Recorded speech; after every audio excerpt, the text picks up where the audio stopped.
Good afternoon. तो class जैसा कि मैंने आपको पहले ही बताया कि अब सेकेंड ईयर और फर्स्ट ईयर की क्लासेस थोड़े दिन अलग चलेंगी, क्योंकि मैं लिटरेचर पोर्शन को शुरू करने जा रही हूँ। जैसा कि सेकेंड ईयर में भी मैंने ये बताया कि आपके बुक्स को, सिलेबस को दो सेक्शन में डिवाइड किया गया है, सेक्शन ए और सेक्शन बी। तो आज हम बात करेंगे सेक्शन ए की। सेक्शन ए में आपका पहला पार्ट प्रोज। तो आज हम आपके प्रोज के फर्स्ट चैप्टर यानी कि लेसन 1 के बारे में बात करेंगे। आपका जो फर्स्ट चैप्टर है, पहले हम उसका नाम, राइटर नेम, ये सब कुछ जानेंगे और स्टोरी में क्या कहा जा रहा है इसको हम आज समझेंगे। आपका जो फर्स्ट चैप्टर है प्रोज में फर्स्ट ईयर, उसका नाम है माई स्ट्रगल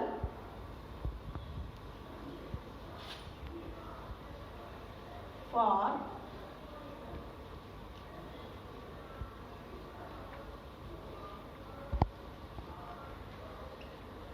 तो आपके चैप्टर का नाम है माई स्ट्रगल फॉर एन एजुकेशन, यानी कि शिक्षा के लिए जो भी संघर्ष किया है राइटर ने, अपनी उसी स्टोरी को इस पूरे कहानी में उन्होंने बताया है।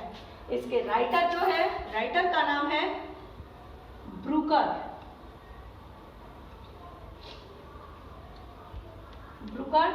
T Washington.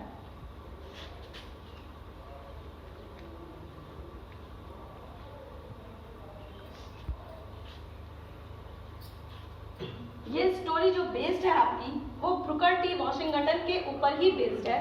Brooker T Washington ने अपनी ही स्टोरी को इसमें मेंशन किया हुआ है। ब्रूकर टी वॉशिंगटन यानी कि आपका राइटर एक अमेरिकन निग्रो बॉय, एक लड़का है जो कि निग्रो है। अमेरिका में काले और गोरे की प्रजातियों में बहुत ही अंतर होता है।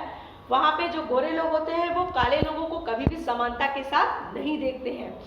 वहाँ पे एजुकेशन को लेके उनके बहुत मारामारी होती है और ऐसा माना जाता है वहाँ पे कि वहाँ काले लोगों को पढ़ने लिखने या उच्च कार्य करने के लिए कोई भी सुविधा नहीं दी जाती है। कभी भी वहाँ पे निग्रोज जितने होते हैं उन्हें अपने आप को सफल बनाने के लिए बहुत ही ज़्यादा स्ट्रगल करना पड़ता है। तो उसी में से एक बॉय आपके थे ब्रूकर टी वॉशिंगटन, जिनके अंदर पढ़ने की बहुत ही ज़्यादा ललक थी, बहुत इच्छा थी पढ़ने की, लेकिन वो पढ़ाई नहीं कर पा रहे थे क्योंकि अमेरिका में उन्हें कहीं भी इस तरह का कोई इंस्टीट्यूट नहीं नज़र आ रहा था जिसमें वो अपनी पढ़ाई कर सके। तो ब्रूकर टी वॉशिंगटन एक छोटे बच्चे की उम्र में थे और एक कोल माइन यानी कि एक कोयले की खान, कोल माइन में वो कार्य करते थे। वो मजदूरों की तरह मजदूरी करते थे और एक कोयले की खदान में काम करते थे। वहाँ पे कोयले निकालने के, ढोने के काम करते थे। लेकिन उनके अंदर की पढ़ने की जो इच्छा थी वो समाप्त नहीं हुई थी और वो उसे कहीं ना कहीं उसके बारे में खोज रहे थे कि उन्हें कुछ भी मिल जाए जिससे वो अपनी पढ़ाई को आगे कर सके या बढ़ा सके। एक दिन इसी तरह से वो कोयले की खदान में कार्य कर रहे थे। अचानक से उन्होंने दो मजदूरों के बीच की बातों को सुना। जब उन्होंने उन बातों पर अपना ध्यान लगाया, बहुत ध्यान से सुना, तो उन्हें ये सुनाई दिया कि वो मजदूर किसी हैम्पटन इंस्टीट्यूट की बात कर रहे थे जो कि हैम्पटन सिटी में बहुत ही अच्छे से सेटल्ड है और वो इंस्टीट्यूट जो था वो खास करके काले व्यक्तियों के लिए था।